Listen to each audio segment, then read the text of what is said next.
ஆண்டவரும் மீட்பரும் உலகத்துக்கு ஒளியாக்கிற இயேசு கிறிஸ்துவின் திருப்பெயரால் உங்கள் யாவரையும் அன்போடு வாழ்த்துகிறேன், வரவேற்கிறேன். இந்த நாளில் கூட கர்த்தர் நம்மால் இவ்வாறு அழைத்து இந்த மாதத்தின் 2வது ஞாயிற்றுக்கிழமையை நம்மை சிந்திக்கும்படியாய் ஒரு சிலராய் நம்மை கூட்டி வந்த கடவுளுக்கு நாம் கோடான ஒரு நன்றிகளையும் ஸ்தோத்திரங்களையும் நாம் இதற்கு எப்பொழுது கடமைப்பட்டு இருக்கிறீர்களாக இருப்பாங்க சந்தேகங்கள்.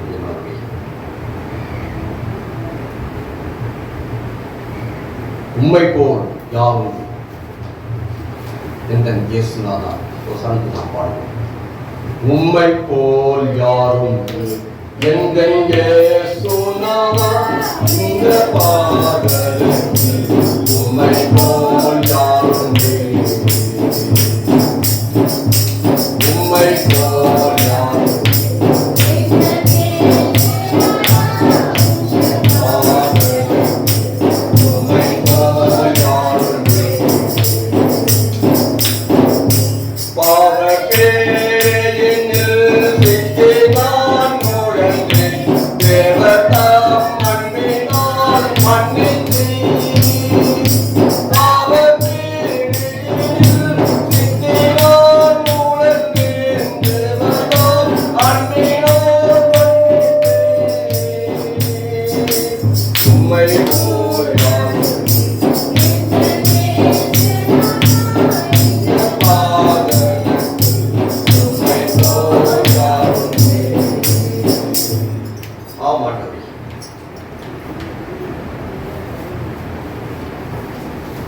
இந்த நாளில் கூட நாங்கள் உங்களை ஸ்தோத்திரிக்க முடியாது, நினைக்க முடியாது.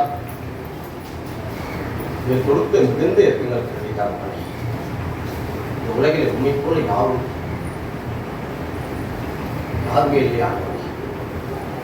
நீ ஒருவர் மாத்திரமே என்னுடைய கடவுள், இறைமகன். நாம் பூரா வழிநடத்துகிறவர், இந்த சகலத்தையும் பூர்த்தி செய்கிறவர். இன்னொரு நாளுக்கு இந்த தேவை என்று அறிந்த கடவுளாக நாங்கள் உலகத்தினுடைய விசுவாசத்தின் பிடியிலே சிக்கொண்டு தவித்துக் கொண்டு வாழ்ந்து கொண்டிருப்போம். நாளுமே தேவன் எங்களை வழிநடத்தி பாதுகாத்து அரவணைத்து நாமத்தை தோழ்ந்து கொள்ளுங்கள், பசுவாய் தோழ்ந்து கொள்ளுங்கள் என்று எங்கள் அரவணைக்கிறார். இந்த நாளில் கூட நாங்கள் ஒரு சிலராக பசுத்தலத்தில் உட்கார்ந்து அமர்ந்து கொண்டிருப்போம். நீரே எங்களுக்கு பேசும், நாங்கள் அல்ல நீரே பேசுகிறவர். எங்கள் உள்ளத்தங்களை ஆராய்ந்து பாரும், ஒவ்வொரு இருதயங்களுடைய சிந்தனையை அறிந்து ஆராய்ந்தாங்க. இன்றைய திருச்சபைக்கு ஆலயத்துக்கு வந்தால் என்ன நோக்கத்தோடு வந்துட்டு எனக்கு தெரியாது, ஆனால் உங்களுக்கு தெரியவானது. உங்கள் திருச்சபை மக்கள் எந்த நோக்கத்தோடு வந்துட்டாங்க, என்ன தேவை என்று தீராது எண்ணங்களை உலகத்தின் காரியங்களை வெற்றி வைக்க உங்களுடைய ஆபத்து மகிழ்ச்சிக்கே நான் என்னும் தகுதிப்பட்டுள்ளேன். நாளைய நாட்கள் நாங்கள் பேசுகின்ற வார்த்தையின் மூலமாக நீங்கள் தெரிவிப்படும் இறைவன் இயேசு கிறிஸ்து மூலமாய் ஜெபத்தை நல்ல அன்புக்குரிய என் இறை மக்களே, நாளில் கூட நாம் சிந்திக்கும்படியான ஒரு அருமையான தலைப்பு நமக்கு சென்னை பேராயத்தின் மூலமாக நமக்கு கொடுக்கப்பட்டிருக்கிறது. சென்ற வருட இதே ஞாயிறு தினத்திலே நாம் இதே ஒரு கருத்தை தான் நாம் தியானித்தோம். ஏழாவில் இருக்கிறவரை நாம் எப்படி பாதுகாக்கிறோம், பராமரிக்கிறோம், அவருடைய மாண்பினை எப்படி நாம் பேணி பாதுகாத்துக் கொள்கிறோம் அப்படின்னு நாம் சிந்தித்தோம். அந்த தலைப்பின் கீழாக சென்ற வருட தலைப்பின் முதலாக எடுத்துக்கொண்ட அந்த திருவாக்கிய பகுதி மோசேயின் மூலமாக ஒரு வாய் திக்குவாய் என்பதை அறிந்த கடவுள் அவன் அதை ஒருபோதும் ஏற்றுக்கொள்ளாத நிலையிலே, நான் உன் தேவன், நான் உன்னை படைத்தவன், நீ போ, உனக்கு பதிலாக நான் உன் சகோதரனை அனுப்புவேன் என்று அவருக்கு வாக்குறுதியை கொடுத்து அந்த இஸ்ரவேல் மக்களை வழிநடத்தின அந்த கடவுள் நான் திக்குவாய் என்று அவன் மறுதளித்த போது கூட மோசேயை கடவுள் விடவில்லை. நான் உன்னை படைத்தான் அப்படின்னு சொல்லி அவன் அந்த இஸ்ரவேல் மக்களுக்கு தலைவராக இருந்து வழிநடத்தின கடவுள் அப்படி என்ற அந்த திருவாக்கியின் மூலமாக நாம் சென்றவருடைய அந்த தலைப்பின் கீழே நாம் சிந்தித்தோம். ஆனால் இந்த வருட தலைப்பின் கீழாக நம்ம சிந்திக்கப்பட்டு கொடுக்கப்பட்டிருக்கிற தலைப்பானது ஏற்கனவே எல்லாரும் நாம் சிந்தித்திருப்போம், கேள்விப்பட்டிருப்போம், இதே அடிக்கடி தியானத்திலே வாக்கிய பகுதியில் வாசித்திருப்போம் வேத பகுதியிலே. ஆனாலும் நாம் நேற்றைய செய்தியை நாம் இன்றைக்கு மறந்து விடுகிற சூழல் நாம் பார்த்துக்கொண்டிருக்கோம். அல்லேலூயா, அல்லேலூயா. அப்படிதானம்மா? நேற்று என்ன செய்தி நமக்கு இன்னைக்கு கேட்டால் நமக்கு தெரியாது. எந்த வருஷத்துக்கு முன்னாடி பேச இந்த செய்தி நமக்கு தெரியுமா? தெரியாது. சரி, நாம் அது மத்தியமாக நம்ம தியான பகுதிக்கு நாம் கடந்து வருவோம். அதை நாம் சிந்தித்து இன்னைக்கு நாம் செயல்படுவோம். இன்றைய நாளிலே 7ஆம் எண் இருக்கிறவர்களை வாழ்வுடனும் பாதுகாப்பும் குறித்து நாம் பேச அழைக்கப்பட்டிருக்கிறோம். பிரியமானவர்களே, இந்த நாளிலே 7ஆம் எண் உள்ள அவர்களை நினைவு கூர்ந்து எந்த நாளிலும் எப்பொழுதும் எந்த நேரங்களிலும் அவர் வாழ்வினைகளையும் பராமரத்திலையும் நாம் வெளிப்படுத்த வேண்டும் என்பதே. 7ஆம் எண் என்றால் மாற்றுத்திறனாளி. மாற்றுத்திறனாளி நமக்கெல்லாம் கை கால் நல்லா கொடுத்தார். நாமும் கடவுள் தான் எல்லாத்தையும் படைத்தவர். ஆனாலும் சில வித குறைபாடுகள் மூலமாக அங்கே சிலர் மூலமாக பிறக்கிற ஒரு சூழலை நாம் பார்க்கிறோம். இவர்கள் உலகளவிலும் மனதளவிலும் பாதிக்கப்பட்டவர்கள். அவர்கள் ஒரு இடத்திலிருந்து இன்னொரு இடத்திற்கு மாற்றம் செய்வது என்பது கடினமான ஒரு சூழ்நிலை. ஒரு கண்ணு தெரியாதவர்கள், ஒரு காது கேட்காத முடியாதவர்கள், நடக்க முடியாதவர்கள் எல்லாம் இங்கிருந்து ஒரு இடத்துக்கு நாங்கள் போகும்போது வேறொருவரை நாட வேண்டிய ஒரு சூழ்நிலை. ஒரு சிலர் பிறப்பில் பிறக்கிற பொழுதே மூலமாக பிறக்கிற ஒரு சூழ்நிலை. நிறைய காரணங்கள் இருக்கிறது. நாம் சிலவரை அவர் சிந்தித்தோம். பிரியமானவர்களே, ஒரு சிலர் பிறப்புக்கு முன் ஏற்பட்ட வியாதியின் நிமித்தமாக, விபத்தின் நிமித்தமாக, இன்னும் இப்ப இருக்கிற சூழ்நிலை என்ன அப்படின்னா மனசுதான் காரணம். மனசுல நம்முடைய மனங்களே நமக்கு என்ன பண்ணி ஒரு உடல் ஊனத்தை நமக்கு ஏற்படுத்தி. முதல் குணம் என்ன அப்படின்னா எல்லாருக்கும் தெரிஞ்சதுதான். அதை நான் சொல்ல தேவைன்னு நினைக்கிறேன். ஏன்னா இன்னைக்கு பெற்றோரா இருக்கிற நமக்கு முதல் குணம் என்னன்னா, நம்ம பிள்ளைங்க நைட்டு 12 மணி வரை என்ன பண்றாங்க? என்னமா பண்றாங்க? நான் பேசும்போது நீங்களும் என்னோட பேசுவேன். அப்பதான் உங்களுக்கு செய்தி நல்லா இருக்கும். சீக்கிரம் முடிச்சுவேன், நான் வேற இடத்துக்கு போகணும்.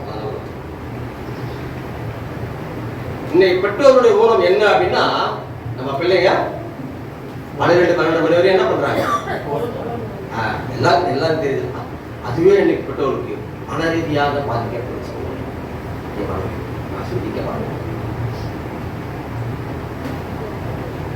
இப்படிப்பட்டவனை குறித்துதான் இன்றைய நாளிலே நாம் அவங்க நினைவு கூறுகிற பிள்ளைகளாக, அவங்க கரிசனை செலுத்துகிற பிள்ளைகளாக, அன்பு செலுத்துகிற பிள்ளைகளாக, பல பராமரித்தல் கூட பாதுகாப்பு கொடுக்கிற பிள்ளைகளாக நாம் நினைவு கூற வேண்டும் என்பதே இன்றைய நாளினுடைய செய்தியாக இருக்கிறது.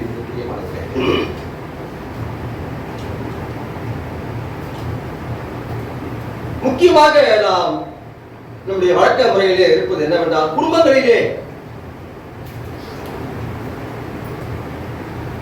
4 பிள்ளைகள் இருப்பது, ஒரு பிள்ளை உறவனா இருக்கும்போது அவனுக்கு சொத்து பிரச்சனைகள்லாம் ஏற்படும். நீ உறவனா இருக்கிறவங்களுக்கு சொத்து தேவையில்லை அப்படின்ற காலங்களிலே உருவாகி சமூகம் ஏற்றுக்கொள்ள முடியவில்லை, குடும்பம் ஏற்றுக்கொள்ள முடியவில்லை. நீ என்ன சாதிக்க போற? என்ன பண்ணுற உலகத்தை? உங்களால ஒண்ணும் பண்ண முடியாது அப்படின்ற குடும்பங்களும் இன்றைக்கு இருக்கிறது. இவ்வாறு திருச்சபைகளும் இது வழங்கப்படுகிறது. நாம் சிந்திக்க இன்றைக்கு நாளை அழைக்கப்பட்டிருக்கிறது.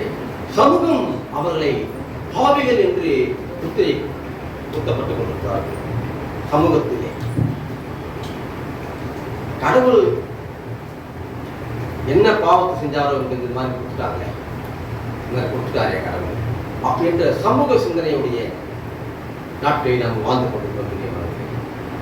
மாற்றுத்திறனாளிகளுடைய குழந்தைகளை இன்றைக்கு அதை கொலை செய்து அமைக்கப்படுகிற சூழ்நிலையும் எனக்கு காணப்படுகிறது. சுமார் நமது நாட்டிலே 3 லட்சம் நபர்கள் இந்த முடக்கவாதத்தினாலே, இந்த மனரீதியாலே, விபத்தாலே, பிறப்பினாலே பாதிக்கப்பட்டிருக்கலாம் என்பது ஒரு புள்ளி விவரம் தெரிவிக்கப்பட்டிருக்கிறது. இயலாமையுள்ளவர்களுக்கும் இந்த சமூகமானது நற்செய்திகளை, நல்ல செய்திகளை, நல்ல காரியங்களை கொடுப்பது மிக மிக அவசியம். யாருக்கு என்றால் கிறிஸ்துவை ஏற்றுக்கொண்டு நாம் எல்லாருக்கும் இது பொருத்தமானதாக இருக்கும். அல்லேலூயா. இந்த சமுதாயத்திலே, சமூகத்திலே, குடும்பத்திலே, திருச்சபைகளே எல்லாத்துக்கும் சமப்பங்கு கொடுக்க வேண்டும்.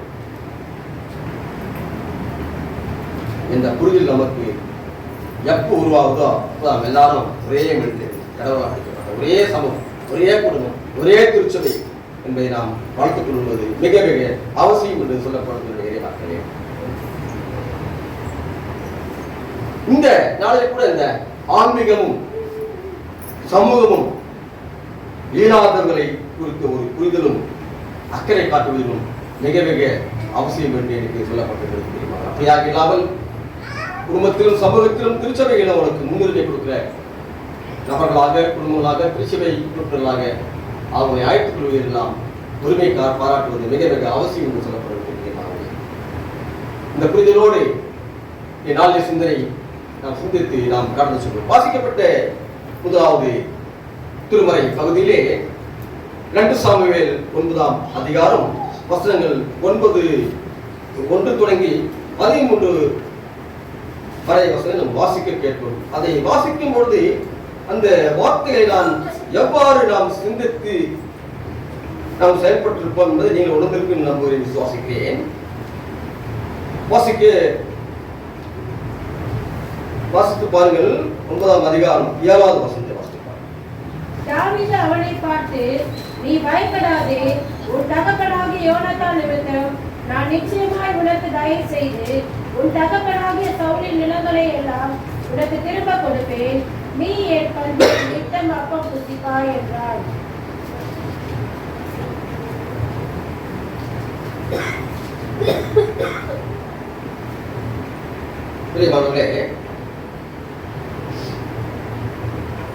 இந்த திருவாக்கில் நமக்கு ஒரு சிறந்த ஒரு வரலாற்று உண்மையை இங்கே கொடுக்கப்பட்டிருக்கின்றன. தாவீது தன்னுடன் இருந்த யோனத்தான் நிமித்தம் அவனுடைய மகன் மேவிபோசத்தை குறித்தும் இங்கே நாம் பார்க்க போறோம். தாவீது ஒரு ராஜா, சவுல் ஒரு ராஜா. சவுலின் குடும்பம் யார் அப்படின்னா யோனத்தானும் அவனுடைய காரணா இருந்த மேவிபோசத்தை பற்றி நாம் சிந்திக்க போறோம். எப்படி அப்படின்னா,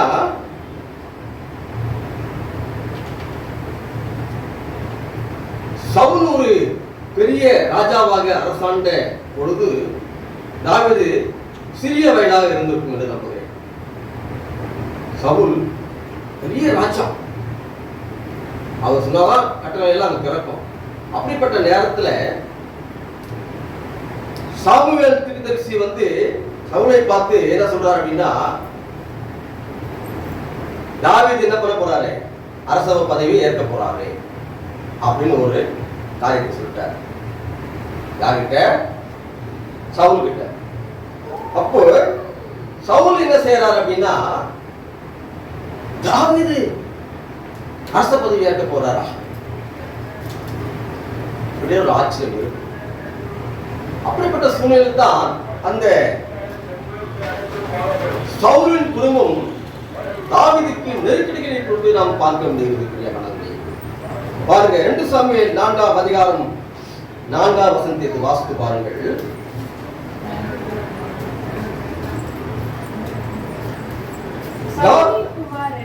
யோனத்தானுக்கு 2 காலம் உடமான ஒரு குமாரன் இருந்தான். சவுலும் யோனத்தானும் மடிந்த செய்தி இஸ்ரேலில் இருந்து வருகிற பொழுது அவன் 5 வயது உள்ளவனாய் இருந்தான். அப்பொழுது அவனுடைய தாதி அவனை எடுத்துக்கொண்டு ஓடி போனாள். அவன் ஓடி போகிற அவசரத்தில் அவன் விழுந்து முடவனானான். அவனுக்கு மேவிபோசேத் என்று பெயர். ஆனாலும் கடவுள் அங்க பாருங்க, வேறுபட்ட எதிரிகளில் அங்கு ஒன்று சேர்ப்பதை நாம் பார்க்க முடிகிறது. சவுலின் மகனாய் இருக்கிற யோனத்தான் தாவீது கூட ஒரு நண்பனாக இருக்கிறான்.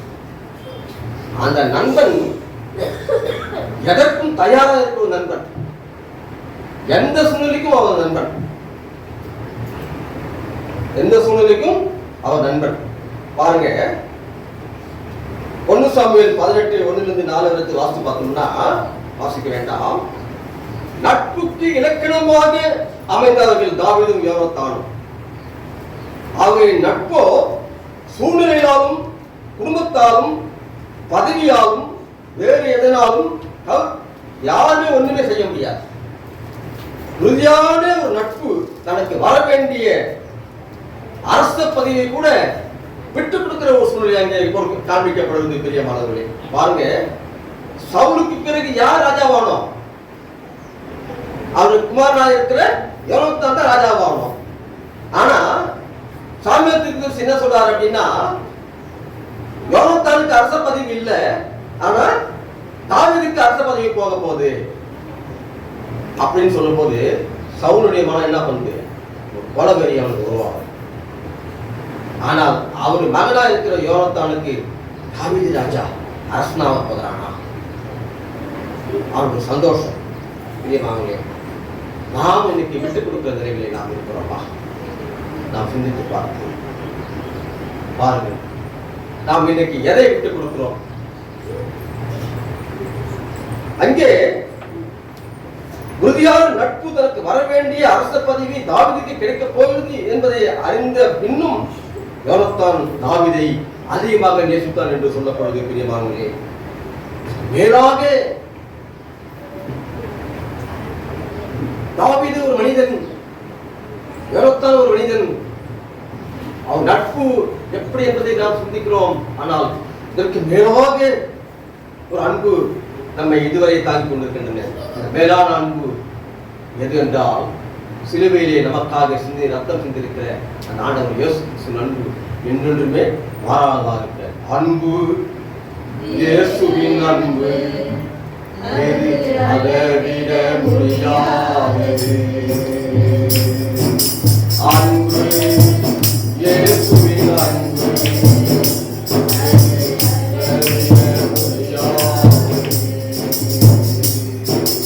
நம்பு, இதை நம்பு,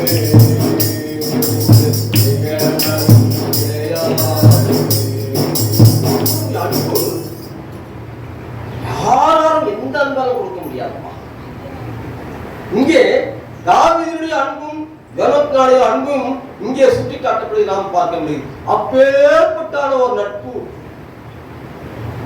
மேலான நட்பு இன்றைக்கு நம்ம குடும்பத்திலும் அந்த நட்புகள் இருக்கிறதா, வெளியுறவு நட்பு இருக்கிறதா, திருச்சபையிலே நட்பு இருக்கிறதா, நாம் சிந்தித்து பார்க்க அழைக்கப்பட்டது. பிரியமானவர்களே, தாவீதின் நண்பனான யோனத்தானுக்கு தாவீது எப்படியும் ஒரு நாள் அரச பதவி ஏற்பான் என்ற நம்பிக்கை அவனுக்கு இருந்தது.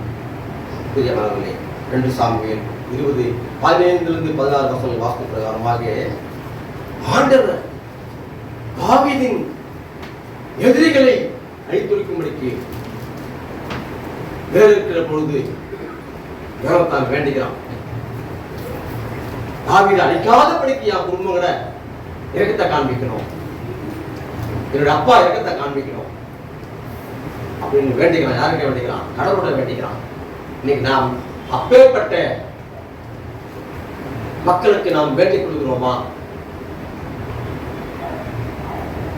எனக்கு ஏனே ஜபம் செய்யறதுக்கு எனக்கே முடியல, நான் உன்னத்துக்காக எங்க நான் ஜபம் செய்ய போறேன் அப்படின்னு நம்ம ஓடிக்கணும். நான் தான் உங்களுக்கு வேகமான பாட்டு தான் விஞ்ஞான வளர்ச்சியில ஓடிக்கொண்டே இருக்கிறோம். எதற்காக ஓடிக்கொண்டு என்பது நமக்கு தெரியல, ஓடினே இருக்கிறோம். அதுதான் இன்னைக்கு நம்ம வாழ்க்கை. பிரியமானவர்களே, தாவீதுடைய எதிரிகளை அழிப்பதற்கு கடவுள் எடுத்துக்கொண்ட முயற்சிகள் அங்கே வெற்றி பெறுகிறது. இதுல யோனத்தானும் என் ஆண்டவனை, என் தாவீதை யாருமே அழிக்கக்கூடாது, நான் குடும்பமும் அழிக்கக்கூடாது, கடவுளே எனக்கு நீ இரக்கத்தை கொடு, நியாயத்தை கொடு, என் அன்பை கொடு எனக்கு அப்படி வேண்டிக் கொண்டு நாம் பார்க்க முடியுது. பிரியமானவர்களே, உங்க தயவு என் குடும்பத்துக்கு தேவை என்று அங்கே வேண்டிக் கொள்வதை நாம் பார்க்க முடிகிறது. ஆண்டவர் தாவீதின் எதிரிகளுக்கு தகுந்த பதில் கொடுப்பார் என்று தாவீதின் குடும்பத்தாரும் யோனத்தான் உடன்படிக்கை செய்து கொண்டதை நாம் பார்க்க முடியும். அங்கே உனக்கு பாதுகாப்பு கொடுப்பார் ஆண்டவர். உன்னை அரச பதவி ஏற்க தகுதிப்படுத்துகிறார் ஆண்டவர் அப்படின்னு சொல்லிட்டு யோனத்தான் அந்த குடும்பத்தோடு ஒரு உடன்படிக்கை செய்வதை நாம் பார்க்க முடிகிறது. பெரிய வளங்களே, உடன்படிக்கை என்பது அவ்வளவு பெரிய உடன்படிக்கை. சொல்லுகிற நட்புக்கு இலக்கணமாக வாழ்ந்தவர்கள் தாவீதும் யோனத்தானும் என்று சொல்லப்படுகிறது.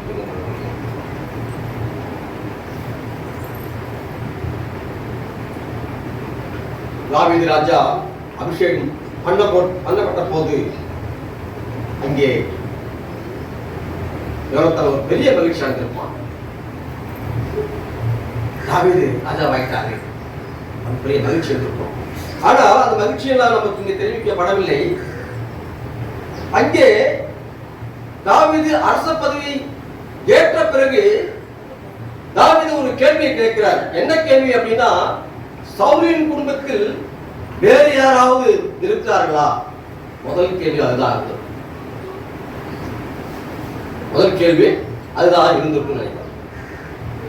அரச பதவி ஏற்ற உடனே அரசவையில் அரச சேர்ல உட்கார்ந்த உடனே முதல் கேட்கிற கேள்வியாக இருக்கும், சவுலின் வீட்டார் இன்னும் யாராவது இருக்கிறார்களா?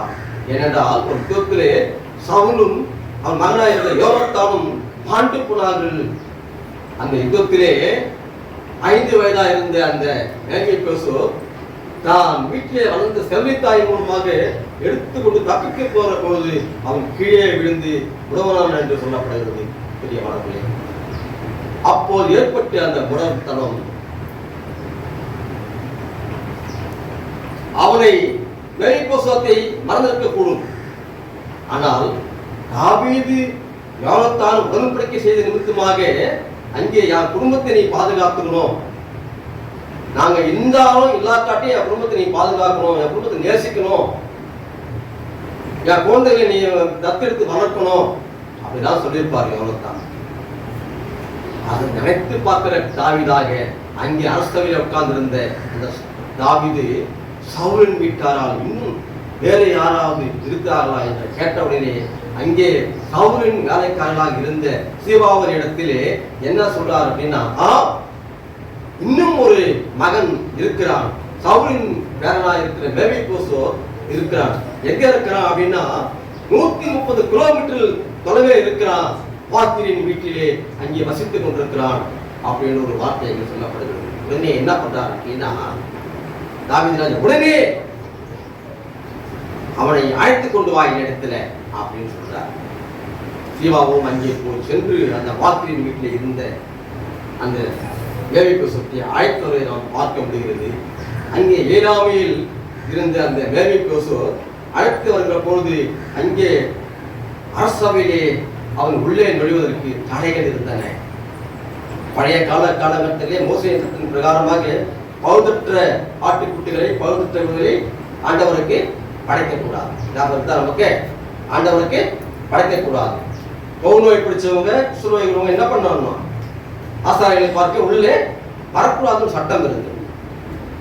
உள்ள வரக்கூடாது, எல்லாம் சுத்தமாயிட்டு பிறகு எல்லாம் ஆயிட்டு பிறகு வந்து ஆசாரியை காமிச்சுட்டு ஆசாரி என்ன பண்ணாங்க, ஓகே நீ ரெடி ஆயிட்டு போலாம் அப்படின்னு சொன்ன பிறகு நீ போகணும். அந்த ஒரு சட்டங்கள் இருந்தன. அப்படி சட்டத்தின் நிமித்தமாக உடனாக இருந்த மேல்விபோசு தாவீது அழைத்த உடனே வருவதற்கு அங்கே தாமதிக்கப்படுகிறான். ஆனாலும் சீபா அழைத்து வந்ததின் பேரிலே தாவீது என்னை அழைத்தார், வா என்று அழைக்கிற பொழுது தாவீது உள்ளே அழைக்கிறார். அவன் வருவதற்கு தாமதிக்கிறான். நீ உள்ளே வா என்று அழைக்கிறார். ஏனென்றால் நான் உடவனாக இருக்கிறேனே.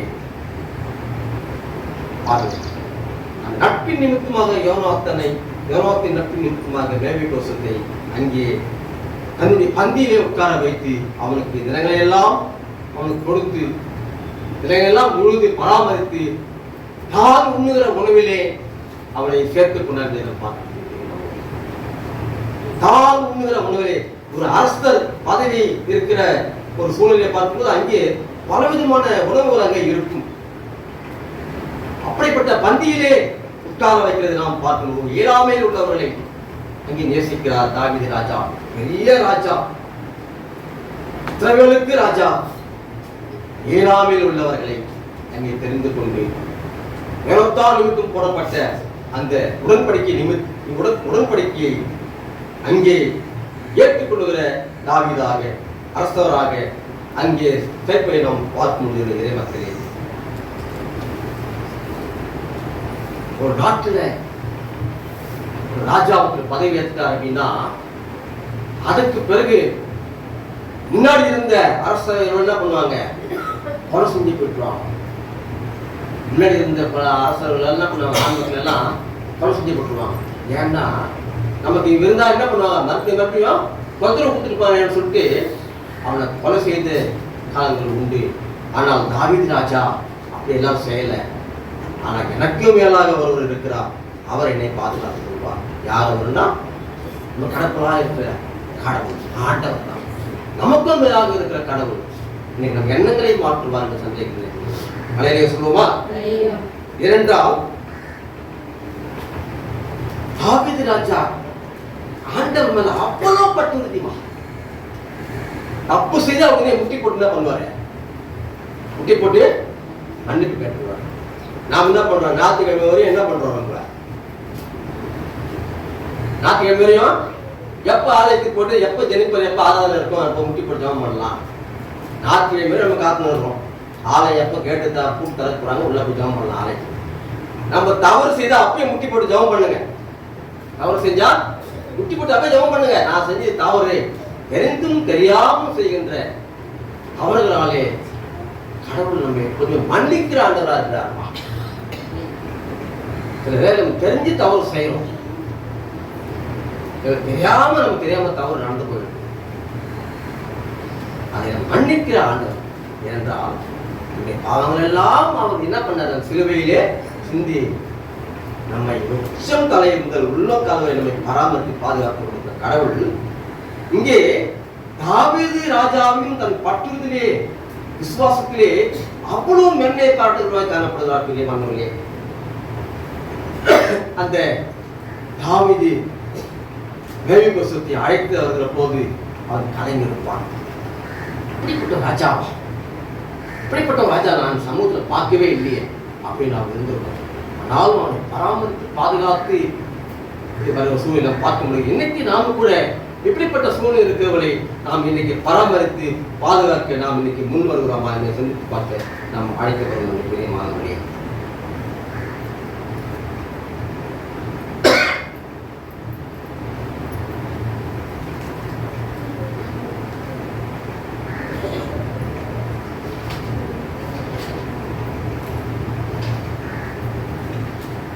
தாவீது ராஜா பெரிய அரசாக இருந்தாலும் சவுலினுடைய ஏற்பட்ட அந்த வாக்குவாதம் மோதல்கள் இவை அனைத்தையும் மறந்து தன்னுடைய சுயநலத்தை துறந்து தன்னிலை மறந்து தன்னையே வெறுமையாக்கி ஈராமி உள்ளவரிடத்தில் ஒரு ஐக்கியத்தை அங்கே ஏற்பை நாம் பார்க்க முடியும். நாமும் இன்னைக்கு கூட அப்படிப்பட்ட வாய் பேசாத மனிதர்கள், குருடர்கள், இன்னும் விபத்தினாலே பாதிக்கப்பட்டவர்கள், மன ரீதியாக பாதிக்கப்பட்டவர்களை நாம் இன்னைக்கு எவ்வாறு ஏற்றுக்கொள்கிறோம் சிந்தித்து பார்க்க வாய்ப்பு முக்கியமானவர்களே.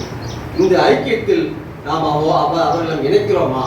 பாருங்க, தாவீது ராஜா அப்படிப்பட்ட ஐக்கியத்தை இணைத்து அங்கு காண்பித்தார். நாமும் கூட அப்படிப்பட்ட ஐக்கியங்களை இணைத்து அவருடைய வாழ்வை நாம் தன்மைப்படுத்த நாம் அழைக்கப்பட்டிருக்கிறோம். ஆண்டவர் மீது வைத்துள்ள அன்பு, ஆண்டவர் தாவீது வைத்துள்ள ஒரு அன்பு, அது இரண்டையும் ஒப்பிட்டு பாருங்கள். இதுவே நம் மீது வைத்திருக்கிற கடவுள், நம் மீது வைத்திருக்கிற பட்டுறுதி, நம் மீது வைத்திருக்கிற மாபெரும் அன்பிற்கு கடவுளுடைய அன்பு எப்போதுமே இணை. அவருடைய இணையானது எப்போதுமே நம்மளுடைய விட்டுவிட முடியாது. பிரியமானவர்களே, கிருபையினால் எப்போதுமே ரட்சிப்பு நமக்கு வந்திருக்கிறது.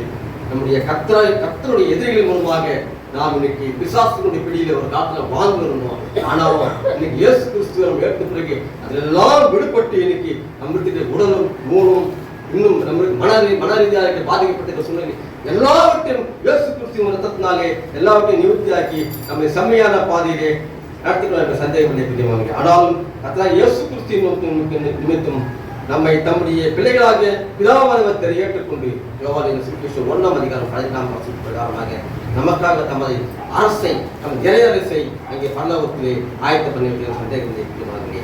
மத்தேயு 25:34 பிரகாரமாக, லூக்கா 12:32 பிரகாரமாக அவர் சமூகத்தில் இருக்கும் மாபெரும் ஆசீர்வாதத்தை நமக்காக அங்கே வைத்துள்ள அந்த சந்தேகங்களை இயலாதவர்களுக்கு அன்பு செலுத்த வேண்டும், வாய்ப்பு சாதனத்திலே நமக்கு அந்த அன்பினை பாராட்ட வேண்டும் என்பதை அங்கே தாவீது ராஜா முதலாக இருந்த லேவிய சொத்தை அங்கே அழைத்து அரசவையை உட்கார வைத்து அங்கே அவனுக்கு நல்ல காரியங்களை நல்ல விதமான உணவுகளை அவனை பராமரித்து பாதுகாத்து அரசவையில் ஒரு ஐக்கியத்தை ஏற்படுத்திய தாவீது போல நம்முடைய வாழ்க்கையில் கூட நம் ஐக்கியங்களை ஏற்படுத்த பிள்ளைகளாக அப்படிப்பட்டவர்களை ஆலயத்துக்கு கொண்டு வந்து இந்த என்னுடைய திருச்சபையை இணைக்கிற பிள்ளைகளாக நாம் உருவாக்க வேண்டும். இதுதான் ஆண்டவர் விரும்புகிற சந்தேகம். இதுதான் ஆண்டவர் விரும்புகிறார். இயலாதவர்களிடத்திலே ஒரு அன்பை காட்ட வேண்டும். என்ன பண்றோம்? குருடரை பார்த்து பயப்படுறது கிடையாது, ஒதுங்கி போறோம். கை கால தூக்கி கொடுத்து யோசிக்கிறோம். ஆண்டவர் எதிர்பார்த்து இந்த பட்ட அன்புதாமா அப்படி அன்பு செலுத்துகிறனால் கடவுளும் மேலான அன்புகளை கொடுத்து ஆசீர்வதிப்பது சந்தேகம் இல்லை. இரண்டாவது பாடமாக அப்போஸ்தலர் எழுதின அந்த நிருப பாடத்திலே 9ஆம் அதிகாரம் 32 37 வசனம் வாசித்து பார்த்தோம். இயலாதவர்கள் வாழ்விலே விடுதலையை கொடுத்த அந்த தூய பேதுருவை பற்றி நாம் சிந்திக்க போறோம். இறைப்பணி என்பது இயலாதவருக்கு விடுதலை காட்டை சுவாசிக்க வேண்டும். இறைப்பணி என்பது இயலாதவர்களுக்கு கொடுக்கிற சுவாசி காற்றை நாம் காண்பிக்க வேண்டுமா, இறை மக்களை நாம் உருவாக்க வேண்டும் என்று சொல்லப்படுது பெருமாவளே. இதற்கு முன்பதாக அந்த இறைப்பணியை செய்வதற்கு யாரும் உந்துதல் தேவை, ஆவியாருடைய உந்துதல் தேவை என்று சொல்லப்படுகிறது பெருமாவளே. அப்போஸ்தலர் 1:8 பிரகாரமாக வாசித்து பாருங்க. ஆவியாருடைய அருள்மாரியை நாம் பெற்றுக்கொள்வது மிக மிக அவசியம். அங்கே தூய பேதுரு ஆனவர் ஆவியின் அருள்மாரியை பெற்றுக்கொள்ளும் நிமித்தமாக அங்கே இறைப்பணி செய்கிற பொழுது அங்கே வெளியே விடுதலையை கொடுக்க நாம் பார்க்க முடிகிறது. அப்போஸ்தலர் 1:8 வாசிப்பார். பரிசுத்த ஆவி உங்களிடத்தில் வரும்பொழுது நீங்கள் பலனடைந்து எருசலேமிலும் யூதேயா முழுவதிலும் சமாரியாவிலும் பூமியின் கடைசி பரியந்தமும் எனக்கு சாட்சிகளாய் இருப்பீர்கள் என்றார். இந்த ஆவியின் அருள்மாரியை பெற்றுக்கொள்கிற போது பூமி முழுவதும் நாம் என்ன பண்ணுவோம்? சாட்சிகளாக வாழ்ந்து கொள்ள சந்தேகம் இல்லை. அந்த தூயாவை பெற்றுக்கொள்ள நாம் சுத்தம் கொள்வது மிக மிக அவசியம். அப்பொழுதுதான் இயேசுவின் திருப்பெயரால் மட்டுமே நம்ம மீட்பை கொடுக்க முடியும். இயேசுவின் ரத்தம் ஜெயம் என்று சொல்கிறோமே, அந்த மீட்பு இயேசுவின் மூலம் தான் கிடைக்கும் என்பது சந்தேகம் இல்லை. தூய ஆவியானவர் வாயிலாக மட்டுமே தேவனுடைய வல்லமையை நாம் பெற்றுக்கொள்ள முடியும். கிறிஸ்துதான் தூய ஆவியானவரை கோயிலிடப்படுகிறார் என்று சந்தேகம் இல்லை. அவர்தான் இந்த உலகத்தை ஜீவாதிபதியாக வாழ்ந்து கொண்டிருக்கிறார். இயேசுவின் திருப்பெயரை பற்றும் விசுவாசத்தையே அவருடைய திருப்பெயரை சுகமளிக்கிறது. அந்த வார்த்தை நிமித்தமாக இயேசுவால் மட்டுமே ரட்சிப்பது என்று சந்தேகம் இல்லை. நாம் ரட்சிக்கும்படிக்கு வானத்தின் கீழெங்கும் அவருடைய திருப்பெயரே கொடுக்கப்பட்டுள்ளது என்று சந்தேகம் இல்லை. மனம் திருந்துவதற்கு மட்டுமல்லாமல் தண்ணீரில் திருமுழுக்கு பெறுகிற நாம் தூய ஆவியும் பெற்றுக்கொள்வது மிக மிக அவசியம் என்று சொல்லப்படுவது பிரியமானவர்களே. ஆவியானவர் வரங்களை பற்றி உருவாக்கும் வரத்தை நாம் பெற்றுக்கொள்வது மிக மிக அவசியம் பிரியமானவர்களே. இங்கே இறைப்பணி செய்வதற்காக தூய பேதுரு லித்தா என்ற ஊரிலே எடுத்து வாசித்து பாருங்கள். முதலாவது வசனத்தை அப்போஸ்தலர் 9:32. பேதுரு போய் எல்லாரையும் சந்தித்து வருகையில் அவர் லித்தா ஊரிலே குடியிருக்கிற பரிசுத்தவான்களிடத்தில் போனார். லித்தா என்ற ஊரிலே குடியிருக்கிற பரிசுத்தவான்களுடைய திருச்சபைக்கு சொல்லுகிறார். பாருங்க, இறைப்பணி நாம் கூட இறைப்பணி செய்யறோம். நம்ம தெருக்கள் மட்டும் இறைப்பணி செய்யறோம், சுவிசேஷம் சொல்றோம். பல பேர் என்ன பண்றாங்க, நம்ம கிட்ட வந்து ஜபம் செஞ்சுக்கிறாங்க. இதனமா இங்க எப்ப ஊழியம் நடந்தது? 2 மாசத்துக்கு முன்னாடி. இறைப்பணிகள் செய்கிற பொழுதுதான் அங்கே விடுதலை பெறும். நாம் வீட்டிலே உட்கார்ந்து விடுதலை கிடைக்காது. நாம் இறைப்பணிகள் செய்ய வேண்டும். ஒவ்வொரு மாதமும் ஒரு ஞாயிற்றுக்கிழமை தெரிவு செய்து கொண்டு இந்த பகுதியிலே சுவிசேஷம் சொல்வதற்கு நாம் ஆயத்தப்பட வேண்டும். பிரியமானவரே, தூய பேதுருவானவர் தன்னுடைய பரிசுத்தவான்களை பார்க்க சொல்லுகிற பொழுது அங்கே முடவனாய் இருந்த அந்த ஐனேயா என்ற பெயருள்ள ஒருவரை அங்கே காண்கிற பார்க்க 8 வருஷம் முடவனாய் இருந்தான். அங்கே சுவிசேஷ பகுதியிலே 38 வருஷமா ஒருத்தர் இருந்து என்ன பண்றாரு கடவுள் அங்கே சுகமளிக்க நம்ம பார்க்கணும். இயேசு கிறிஸ்து ஆண்டவர் சுகமளிக்கிறாரு, ரைட். நம்மளாம் இயேசு கிறிஸ்துவா? ஒரு காலம் இயேசு கிறிஸ்து நம்ம ஆக முடியாது, நம்மளாம் மனுஷ பிரிவு. ஆனால் இயேசு கிறிஸ்துவின் ரத்தத்தை தெளித்துட்டபடியாலே நம்மளாம் என்ன பண்றோம்? இன்னைக்கு பரிசுத்தவான்களாக மாற்றப்படணும். சந்தேகம் அல்லேலூயா. நம்மளாம் பரிசுத்தவான்களாக மாற்றப்பட்டிருக்கிறோம். ஏனென்றால் அவருக்கு பிரியமாக நம்ம ஏற்றுக்கொண்டு இந்த அளவில் கூட நம்மை வழிநடத்த சந்தேகம் இல்லை. அப்படிப்பட்ட தூய பேதுருவானவர் அந்த 8 வருஷமாய் முடவனாக இருந்த அந்த ஐநேயா என்பவனை ஒரே வார்த்தையில போயிட்டு, நீ எழுந்து உன்னுடைய நீ சரிப்படுத்து. ஒரு கூட்டமா இருந்திருக்கும், ஒரு ஆலமரமா இருந்திருக்கும், ஒரு அரச மரமா இருந்திருக்கும், இல்ல ஒரு சத்திரமா இருந்திருக்கும், பெரிய குடுமையா இருந்திருக்கும்.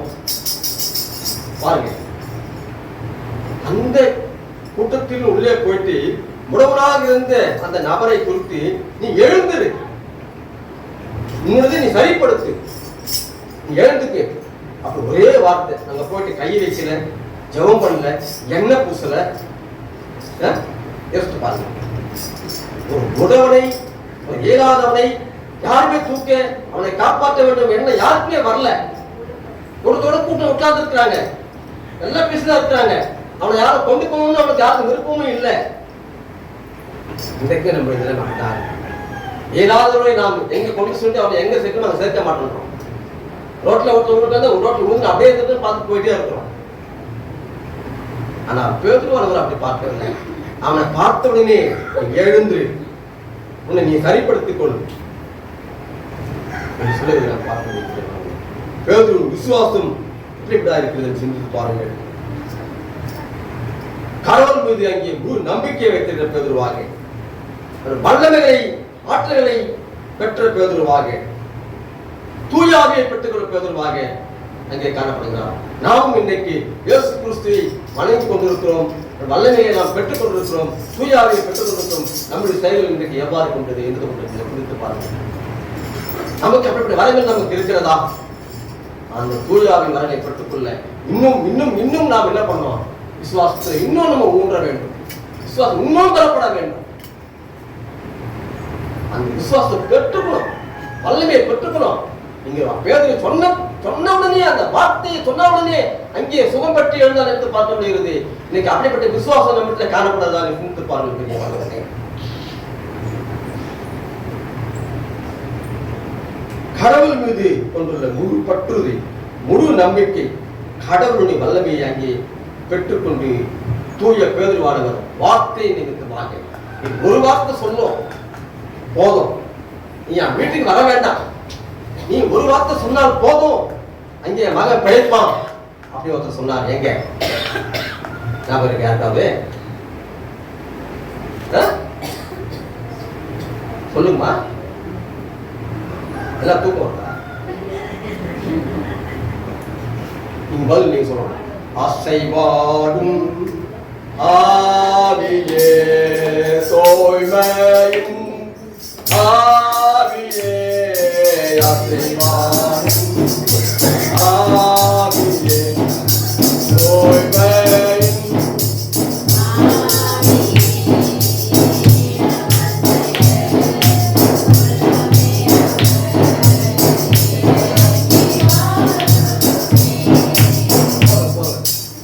அசைந்திருக்கிறேன். இது கதை இல்லை, வரலாற்றின் பின்னணி. நீங்கெல்லாம் பிற்காலத்துக்கு வரலாற்று பின்னணி எழுதி வச்சுட்டு போகணும். இந்த மஞ்சள் மாத திருச்சபைக்கு நீங்கெல்லாம் வரலாற்று பின்னணிகளை எழுதி வச்சுட்டு போகணும். இதெல்லாம் நம்ம பேசுற கதைகள் கிடையாது, இதெல்லாம் வேதாகமத்தினுடைய வரலாற்று பின்னணிகள். இதுதான் நமக்கு சொத்து. இந்த பில்டிங் சொத்து கிடையாது, நமக்கு யாருமே சொத்து சுதந்திரம் எதுவுமே நமக்கு கிடையாது. உலகத்துல எல்லாமே பொய்யான வாழ்க்கை வாழ்ந்து கொண்டிருக்கிறோம். ஆனால் இதுதான் நமக்கு ஜீவ புஸ்தகம்.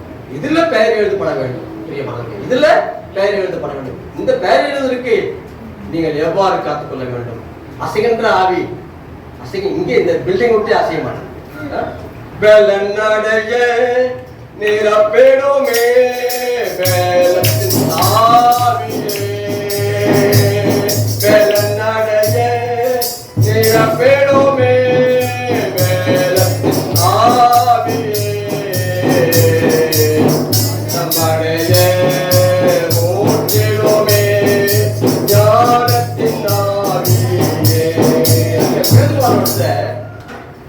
அவர் பலத்தை ஊட்டினார், ஆவியை கொடுத்தாரு, அருள்மாரியை கொடுத்தாரு.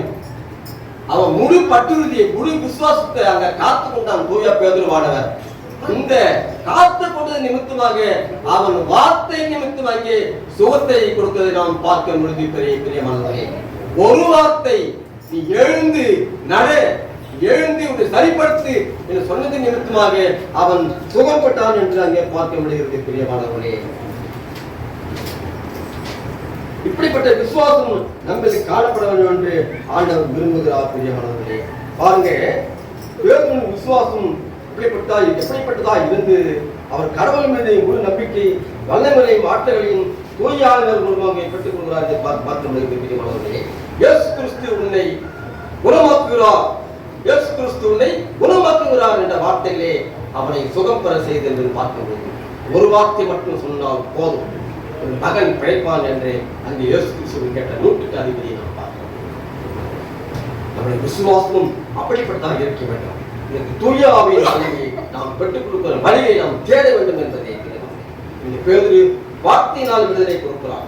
இந்த வார்த்தை ஆற்றல் நிறைந்த வார்த்தை, இறை வார்த்தை எப்போதுமே ஆற்றல் நிறைந்த வார்த்தையாக இருக்கிறது. மாற்று உருவாக்கத்தை செய்யக்கூடிய காரணமாக இருக்கிறது. கிறிஸ்துவ மதம் இன்றைக்கு மதம் மாற்றுவது அல்ல. நல்லா சிந்தித்து பாருங்கள். கிறிஸ்துவ மதம் மாற்றுவதற்காக இன்னைக்கு வரவில்லை, மனிதனை மாற்றக்கூடிய மதமாக மாற்றிக்கொள்ளும். எல்லாரும் மதம் மாற்றக்கூடாது சொல்லிக் கொடுத்தார். மதம் மாற்றுவதற்காக கிறிஸ்துவ இன்னைக்கு உலகத்துக்கு வரவில்லை, ஒரு மனிதனை நல்வழிப்படுத்ததான் இன்னைக்கு கிறிஸ்துவம் வந்து கொண்டிருக்கிறது. நீங்க இதுக்காக சிந்தித்து செயல்பட வேண்டும். யாரை கேட்டாலும் சொல்லுங்க, நாங்கள் ஒரு மத மாற்றம் வரவில்லை, ஒரு மனிதனை நல்வழிப்படுத்ததான் நாங்கள் வந்திருக்கிறோம். தைரியமா சொல்லலாம் தெரியுமானவர்களே. இந்த சூழலில் மக்கள் ஆண்டவரை அறிந்து கொள்ள அங்கே ஒரு வாய்ப்பு அங்கே கொடுக்கப்படுது. நிறைய பேர் இருந்திருப்பாங்க. அங்கே ஒரு மனிதன் சுகப்படுகிறார் என்றால் அப்போ அந்த ஆண்டவர் யாரு, அவர் எப்படிப்பட்டவராக இருப்பாரு அப்படி சிந்தித்திருப்பாங்க அல்லவா. அங்கே பேதுரு செய்த அந்த ஊழியம் மிக மிக ஆற்றல் இருந்த ஊழியமாக இருந்தது. இயலாதவருக்கு சுகம் கொடுத்த ஒரு நிகழ்வு. அங்கே அந்த வார்த்தையின் மூலம் சுகத்தை பெற்றுக் கொண்ட அந்த ஐநேயா என்பவன் அங்கே ஒரு பெரிய மாற்றத்தை கண்டு தன்னுடைய ஐக்கியத்திலே ஒன்றாக இணைக்கிறதை நாம் பார்க்க முடியும். தூய பேதுரு மூலம் ஒரே ஒரு நாள்ல 3000 பேர் ரட்சிக்கப்பட்டாங்க. வாஸ்து பார்த்துட்டீங்களா? 3000 பேர். நீங்கள் இன்னைக்கு திருச்சபை உருவாகி ஏறக்கூடிய 10 வருடம் ஆகிவிட்டது. நாம் இன்னைக்கு எத்தனை பேர் ரட்சிப்புள்ளாக நாம் இங்கே வளர்த்துக்கொண்டிருக்கிறோம்? உட்கார்ந்து கொண்டு உட்கார்ந்து கொண்டிருக்கிறோம், பாடிக்கொண்டிருக்கிறார்கள். மேரியும் ஏற்றலாம் 2 பேர் தான் பாடி இருந்துட்டாங்க. 50 அதுலையும் மற்ற யாருமே பாடுறீங்க வரமாட்டோம். தெரியுமாங்களே, எல்லாருக்கும் கடவுள் வாய்ப்பு கொடுக்கிறார். அந்த வாய்ப்பை நாம் பயன்படுத்த வேண்டும், ஒரு ஆற்றலை பயன்படுத்த வேண்டும், இறைப்பணி செய்வதற்கு உந்துதல் வேண்டும். விசுவாசத்தை காத்துக்கொண்டு இறைவனுடைய வல்லமையை, அவர் ஆவியை நாம் பெற்றுக்கொண்டு இந்த சமுதாயத்தில் அப்படிப்பட்ட சுகங்களை நீங்கள் கொடுக்க நீங்கள் முன் வர வேண்டும். ஜெபிக்கிற வரவை நீங்கள் கேட்க வேண்டும். அவர் ஜெபித்து இந்த இறை அரசுக்குள்ள கொண்டு வர கடவுள் எப்போதுமே முன்னடைக்கிறாண்டவரை காணப்படுகிறது. அங்கே இறை வார்த்தை சொன்னால் போதும், அந்த வார்த்தை நிமித்தமாக தூய பேதுருவானவர் அங்கே சுகம் கொடுத்து அந்த ஐக்கியத்திலே அவனை ஒன்றாக இணைத்து நாம் பார்க்க முடியும். இறைப்பணியாளர்கள் இறைப்பணியில் இயலாதவர்களுக்கு வாழ்வை வழங்க வேண்டும், இயலாதவன் பராமரித்து பாதுகாத்து வழங்கி மனித நியாயத்தை பின்பற்ற வேண்டும் என்பதே பிரியமானவர்களே. இப்படிப்பட்ட ஆற்றல்களை தூய ஆவியின் மூலமாக நாம் பெற்றுக்கொள்ள முடியும். அந்த தூய ஆவியின் வரங்களை பெற்றுக்கொண்டு இயலாதவருடைய வாழ்வை இன்னும் மேன்மேலும் தன்மைப்படுத்தும் என்பதை சந்தேகம். 3வதாக நற்செய்தி பகுதியிலே சொல்லப்பட்ட திருவாக்கியங்கள் அங்கே ஓய்வு நாளை சுகப்படுத்துகிற ஆண்டவர் எல்லாருக்கும் ஓய்வு கொடுக்கிறாரு. நமக்கெல்லாம் ஓய்வு கொடுக்குறோம். இன்னைக்கு ஓய்வு தான். இன்னைக்கு 6 நாள் எல்லாரும் செஞ்சுட்டேன், இன்னைக்கு எனக்கு ஓய்வு கொடுத்துருக்காங்க. இன்னைக்கு ஓய்வு கொடுத்துட்டு நல்லா புத்துணர்ச்சியோட நல்லா சாப்பிட்டுக்கிட்டு நாளைக்கு என்ன பண்ணணும், மறுபடியும் உலகப்பரமான காரியங்களை செய்யணும். ஆனால் ஆண்டவர் இயேசு கிறிஸ்து ஓய்வு நாளுக்கும் ஆண்டவர் ஓய்வு நாளில் அதை விடுதலை பண்ணி செய்கிறார். அதான் இன்னைக்கு சொல்லப்படும். ஞாயிற்றுக்கிழமை அப்படின்னு சொல்லிட்டு இன்னைக்கு யாராவது நம்ம மருத்துவமனைக்கு போவாத இருக்க முடியுமா? உடம்பு சரியில்லை, இன்னைக்கு ஞாயிற்றுக்கிழமை வேண்டாம் நாளைக்கு போகலாம் அப்படின்னு யாராவது சொல்ல முடியுமா? சொல்றாங்க நிறைய பேர். சனிக்கிழமை ஹாஸ்பிட்டல் போகாதீங்க. இல்லை கவனியுமா, சனிக்கிழமை ஹாஸ்பிட்டல் போகாதீங்க, செவ்வாய்க்கிழமை ஹாஸ்பிட்டல் போகாதீங்க. சொல்றமா இல்லையா? முதல்ல மற்றவர் புறஜாதினத்து இருக்குதா இல்லையோ இல்லை, முதல்ல இந்த தூக்கம் கிட்ட இருக்குது. முதல்ல இது ஒருத்த தூக்குறாங்க பாரு, முதல்ல அவங்க விட்டு தான் முதல்ல இருக்குது. நீங்க செவ்வாய்க்கிழமை நீங்க ஹாஸ்பிட்டலுக்கு போகாதீங்க, சனிக்கிழமை நீங்க போகாதீங்க, நாளைக்கு போகலாம், திங்கக்கிழமை போகலாம். அப்ப நீ உடம்பு ஜுரம் தான் சொத்தோடவே பத்து இருக்கணும். என்ன விசுவாசம் நமக்கு ரொம்ப கிறிஸ்துவத்துல கேள்விக்குறியாக ஒரு வார்த்தைகள் இருக்கு. விசுவாசம் நிறைய இருக்கு கிறிஸ்துவ உண்மையா. விசுவாசம் நிறைய விசுவாசத்தை உள்ள வச்சுட்டு மேலோட்டமாக வாழ்ந்து கொண்டிருக்கிற கிறிஸ்துவ வாழ்க்கை ஆலயத்துக்கு கடமைக்காக செல்ல வேண்டிய ஒரு சிச்சுவேஷன் வந்துருக்கு. ஞாயிற்றுக்கிழமை ஆலயத்துக்கு போக, நாளைக்கு ஆலயத்துக்கு வரலன்னா நாளைக்கு நீங்க ஊழியக்காரர் கேட்பாரு, விஷயக்காரர் கேட்பாரு அப்படின்னு பயப்பட வந்துருக்கோம். ஆனா ஆண்டவர் தரத்துக்கு யாரும் வார்த்தை நீங்க அப்படியா? நீங்க அப்படியா சொல்லுங்களா? நான் ஆண்டவர் தேவை வரணும் கை, நான் ஆண்டவர் தேடிதான் வந்திருக்கிறேன், நான் ஊழியக்காரர் குடும்பத்துக்காக வரல, நான் ஆண்டவர் தேவை தான் இந்த பகுதி கட்சிக்கு வந்திருக்கணும் கை தூக்கும். ரொம்ப சந்தோஷம்.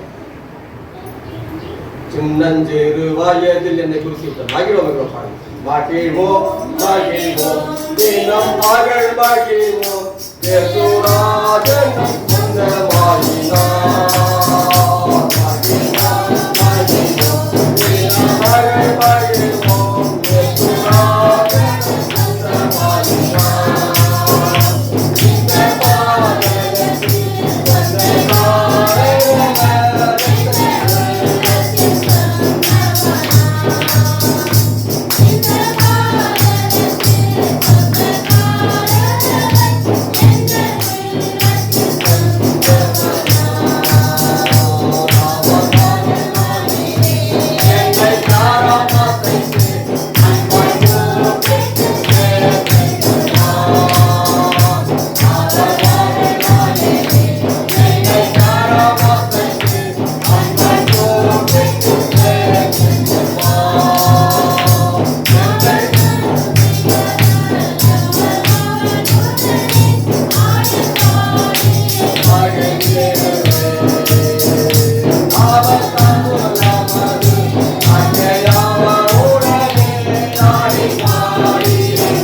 வல்லவர் ஆதரவுக்கான சொந்தக்காரர் என் உள்ளத்தை தங்கியிருக்கிறார்.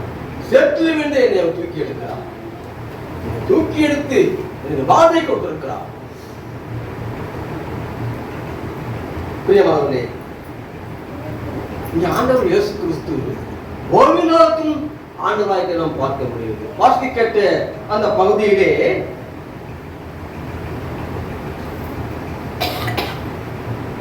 கை சூம்பின ஒரு மகனை குறித்து அங்கே சொல்லப்பட்டிருக்கிறது.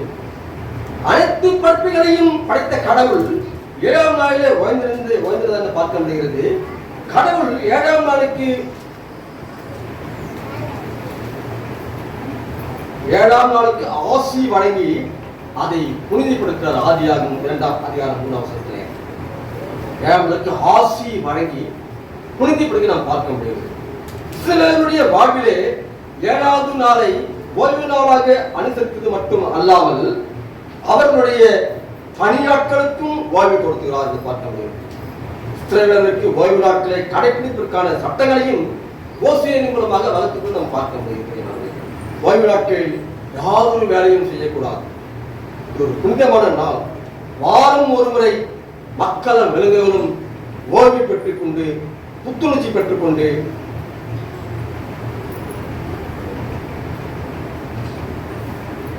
அப்படி ஒரு கட்டளை எங்க கொடுத்துருக்கோம். 6 நாள் படிச்சுட்டாரு கடவுள், 7ஆம் நாள் என்ன பண்ற ஓய்ந்து இருந்தார் அப்படின்னு சொல்லப்படுது பழைய ஏற்பாட்டு பிரகாரமாக.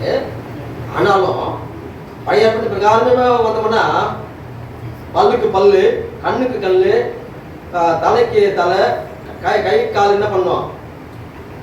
நான் தப்பு செஞ்சா என் கையை என்ன பண்ண நீங்க உடைக்கணும், அப்படிதானம்மா? சொல்லுங்க, நான் கேள்வி கேட்கிறேன். பழைய ஏற்பாட்டின் பிரகாரம் என்ன சட்டங்கள் சொல்லுங்க? அலிஸ்டர் சொல்லுங்க. பழைய ஏற்பாட்டின் பிரகாரம் என்ன சட்டங்கள் போடப்பட்டது?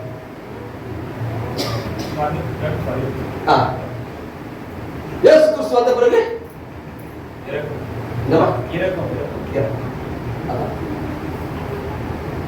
பழைய ஏற்பாட்டின் பிரகாரம் வந்தோம்னா அதேதான் கதை.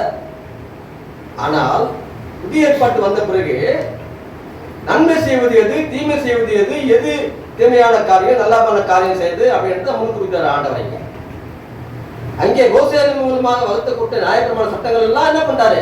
சிலுவையில் என்ன பண்ணாரு? தூக்கி எடுத்து எல்லாத்தையும் என்ன பண்றாரு? முடிச்சு போட்டு வெற்றி சிறந்து விட்டார்கள் ஆண்டவர் இயேசு கிறிஸ்து. பாருங்க, இன்னும் பழைய சட்டத்திலே இருந்திருக்கிறாங்க அந்த பரிசேயர் கூட்டம். அதான் சொல்லப்பட்டது. அந்த சூம்பினை கையுடனை பார்த்து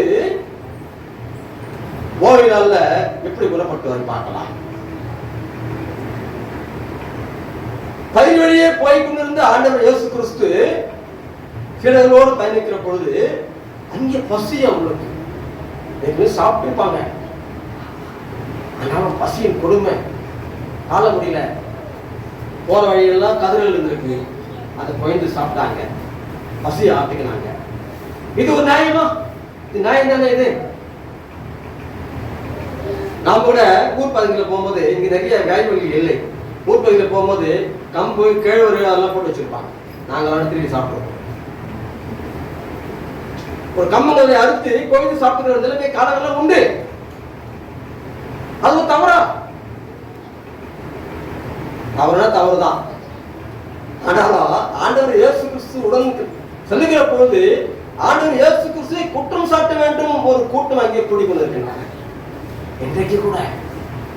இன்றைக்கு கூட ஒரு கூட்டம் கிறிஸ்தவர்களை எப்போதுமே சுற்றி வந்து ஒரு கூட்டம் இன்னைக்கு எங்க பார்த்தாலும் காணப்பட்டு எங்க பார்த்தோம் கிறிஸ்தவர்கள் வாரி என்ன பேசுறாங்க, என்ன வார்த்தை பேசுறாங்க, மத மாற்றம் செய்யறாங்களா? இந்த ஒரு பரிசேயர் கூட்டம் இன்றைக்கும் காத்து கொண்டிருக்கின்றன. பெரியவர்களே, அன்றைக்கு இந்த கூட்டம் இன்றைக்கும் காத்து கொண்டிருக்கின்றன. இது ஒரு காலம் முடியாது, தொடர்ந்து கொண்டே இருக்கும். ஆனால் பற்றுறுதி மேல நீங்க வைக்கிற அன்பு, பெரிதான அன்பின் நிமித்தமாக ஆண்டவங்களை இம்மற்ற வேண்டும் என்ற சந்தேகம். இங்க பாருங்க, செய்திக்கு வந்துடுறேன். அங்கே சூழ்நிலை கையுடனே பார்த்து சுகமாகத்துக்கு வர்றாரு ஆண்டவர் இயேசு கிறிஸ்து. பரிசேயர் கூட்டம் வேடிக்கை நின்று பார்த்துங்குது. ஓய்வு நாள் ஆச்சு, எப்படி ஆண்டவர் இயேசு கிறிஸ்து குணமாக்குறாரு பார்க்கலாம் அப்படின்னு ஒரு கூட்டம் கை கட்டி பார்த்துருக்கு. ஓய்வு நாள் செய்யக்கூடாதுன்னு சொல்லப்பட்டிருக்குது. ஆனால் என்ன பண்ணாரு பார்க்கலாம் இருக்க போது அங்கே அவர் எண்ணங்களை அறிந்த கடவுள் ஓய்வு நாள்ல செய்யக்கூடாதுன்னு ஒரு எண்ணுவார். 2 கேள்வி வைக்கிறார். என்ன கேள்வி அப்படின்னா, ஓய்வு நாளில் நன்மை செய்வதா இல்லை தீமை செய்வதா, எது நல்லது என்று கேட்கிறார். 2வது கேள்வி, உயிரை காப்பதா உயிரை அழிப்பதா என்ற கேள்வியை கேட்கிறார். யாருக்கிட்ட கேட்கிறாரு? பரிசேயர் கூட்டத்தை பார்த்து கேட்கிறாரு. அந்த பரிசேயர் கூட்டம் என்ன சொல்லுது பாருங்க, என்ன பதில் சொல்ல வேண்டும் என்று தெரியாத கூட்டமாக இருக்கு. ஓய்வு நாள்ல போயிட்டு இன்னைக்கு ஓய்வு நாள்னு சொல்லிட்டு நாம எல்லாம் என்ன பண்ண முடியும்? சாப்பிடாம இருக்க முடியும் நம்மளால? ஒரு வேளை சாப்பிடாம இருக்கலாம். நீங்க எல்லாரும் சாப்பிட்டு வந்துருக்கீங்களா? எல்லாரும் சாப்பிட்டு வந்துருக்கீங்களா? சாப்பிடாம வந்துருக்கீங்களாமா? சாப்பிடாம வந்துருக்கீங்க உண்மையா? டீ கூட யாரும் சாப்பிடலாம்? டீ கூட சாப்பிடலையா? அது 6 மணிக்கு டீ குடிச்சுக்கலாம். 6 மணிக்கு எனக்கு டம்ளர் கொடுத்துட்டாங்க. எனக்கு ஒரு போன் பண்ணிச்சு. எனக்கு நான் அப்பதான் பாத்ரூம் குடிச்சுட்டு இருந்தேன். நான் பேகை எடுத்து நான் பொறுப்பதுற போது இந்தாங்க டம்ளர் குடிச்சுட்டு போயிருக்கேன்.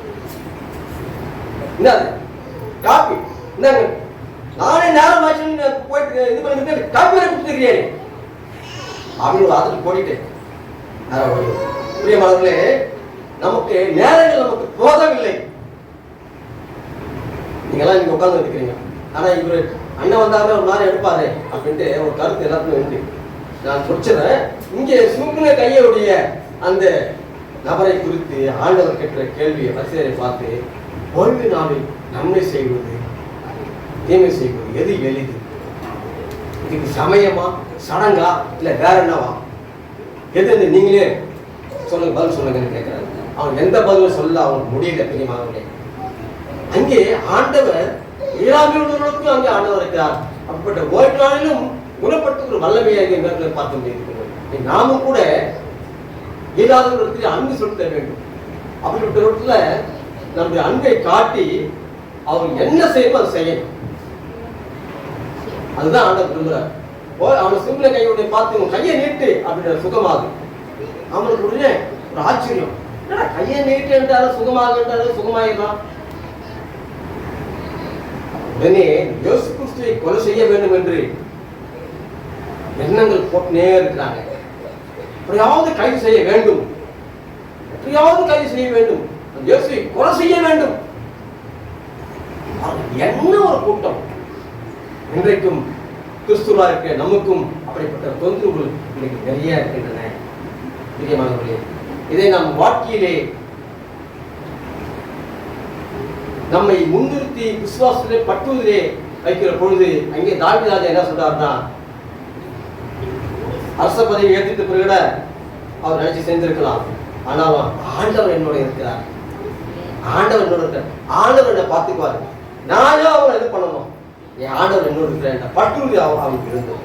நீங்க அப்படிப்பட்ட பற்றுறுதி நமக்கு இருக்க வேண்டும் என்று ஆண்டவர் இருக்கிறார். இந்த பகுதியிலே நான் சிந்திக்கப்பட்டது நோக்கம், இல்லாதவர்களுக்கும் எந்த நாளும் பார்க்காதீங்க, நேரமும் பார்க்காதீங்க, நிமிஷங்களை பார்க்காதீங்க, இன்றைக்கு நாளைக்கும் தள்ளி போடாதீங்க. அதுதான் ஆண்டவர் சொல்றாரு. எல்லா நாட்களும் பசியாளர்களுக்கு பசிய உணவு கொடுங்க, ஆடை கொடுங்க, எல்லா நாட்களிலும் கொடுங்க. அதுதான் ஆண்டவர் விரும்புகிறார். சமுதாயத்தில் புறக்கணிக்கப்பட்ட இயலாதவனை அவனுக்கு மாண்பினை கொண்டு மதிப்பு கொடுத்து நல்வழிப்படுத்துவதற்கான செயல்களை செய்யும் போது அவர்களும் சமுதாயத்திலே ஏற்றுக்கொள்ள சந்தேகமில்லை.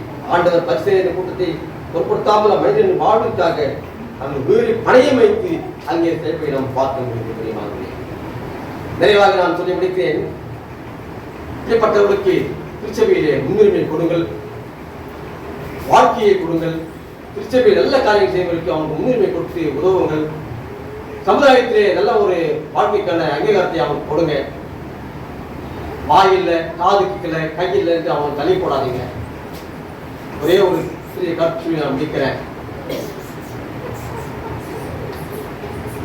துளசிமதி என்ற ஒரு குழந்தை, நேற்றைய தின பேப்பர்ல நான் பார்த்தேன். துளசிமதி என்ற ஒரு குழந்தை அப்படியான சூழ்நிலை பாதிக்கப்பட்டு